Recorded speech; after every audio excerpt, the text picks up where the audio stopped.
नरेश मीणा के आमरण अनशन का आज 13वां दिन है। लगातार उनकी तबीयत बिगड़ती जा रही है और अब उन्होंने एक ट्वीट के माध्यम से ये कहा है कि मुझसे अब कोई मिलने ना आए क्योंकि मुझ पर इन्फेक्शन का खतरा मंडराता जा रहा है। पिछले कुछ दिनों में इंदिरा मीणा, संजना जाटव, अनीता जाटव, राजेंद्र गुड़ा, हनुमान बेनीवाल, प्रताप सिंह खाचरियावास व अन्य कई तमाम कांग्रेसी नेताओं ने उनसे हॉस्पिटल में जाकर मुलाकात की। लेकिन अब इसके अलावा 22 सितंबर को पूर्व मुख्यमंत्री अशोक गहलोत ने एक ट्वीट के माध्यम से नरेश मीणा का साथ जताते हुए ये कहा है कि नरेश की भावना अच्छी है कि वो झालावाड़ स्कूल हादसे में हुए पीड़ित परिवारों को अधिक मुआवजा दिलाना चाहते हैं। लेकिन यह भी पता चला है कि लंबे समय से अनशन पर रहने के कारण उनके स्वास्थ्य पर प्रतिकूल असर पड़ रहा है, इसलिए सीएम भजन लाल शर्मा को इस मामले में हस्तक्षेप कर नरेश मीणा के आमरण अनशन को छुड़वाना चाहिए। इसलिए मैं भी अपील करता हूं कि नरेश मीणा जल्द से जल्द इस अनशन को तोड़ दें। इसके अलावा पीसीसी सचिव शीशराम चंदेला ने भी नरेश मीणा से एसएमएस अस्पताल जाकर मुलाकात की और अब उन्होंने एक ट्वीट के माध्यम से ये कहा है कि पायलट साहब ने फोन करके नरेश मीणा से उनके हालचाल पूछे और ये भी कहा कि पायलट साहब हमेशा नरेश मीणा और झालावाड़ पिपलोदी स्कूल हादसे में हुए पीड़ित परिवारों के साथ है।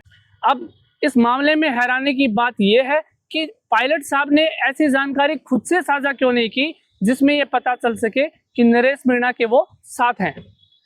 क्या पायलट साहब अशोक गहलोत के ट्वीट का इंतजार कर रहे थे? चलो मान भी लिया कि उन्होंने पीसीसी सचिव शीशराम चंदेला के जरिए इस जानकारी को साझा करवाना चाहा होगा, लेकिन इसमें भी कहीं ना कहीं देरी की गई है। क्या अब तक उनके और नरेश मीणा के बीच कोई अनबन थी? क्योंकि देखा जाए तो इन दिनों सोशल मीडिया पर एक वीडियो वायरल हो रहा है जिसमें एक शख्स जो अपना नाम अजय राज मीणा बताता है, खुद को पिलोदा से सरपंच बताता है और साथ ही खुद को नरेश मीणा का समर्थक भी बताता है। वो पायलट साहब के बारे में उस वीडियो में अब बहुत ही अभद्र शब्दों का इस्तेमाल करता है और वो साथ ही कहता है कि पायलट साहब नरेश मीणा के खिलाफ षड्यंत्र रच रहे हैं। क्योंकि इसके बाद अगर देखा जाए तो पायलट साहब इस वीडियो के वायरल होने के बाद और अशोक गहलोत के ट्वीट के बाद से ही नरेश मीणा के प्रति अपना साथ दिखाते हैं। खैर उन्होंने कैसे भी जताया, लेकिन जताया कि अगर कोई भी नरेश मीणा और उनके बीच कितना भी जहर घोलने की कोशिश कर ले, वो हमेशा नरेश मीणा के साथ है। इसके अलावा नरेश मीणा ने भी एक ट्वीट के माध्यम से ये कहा है कि वो झालावाड़ स्कूल हादसे में हुए मृतक बच्चों की आवाज को बुलंद करने के लिए अपने बेटे अनिरुद्ध के नेतृत्व में 25 सितंबर को जयपुर में त्रिवेणी से महेश नगर फाटक तक विशाल मशाल जुलूस का आयोजन करवाया जा रहा है। और उन्होंने एक ट्वीट के माध्यम से यह भी कहा है कि अब उनसे कोई मिलने ना आए क्योंकि उनके ऊपर इन्फेक्शन का खतरा मंडराने लगा है।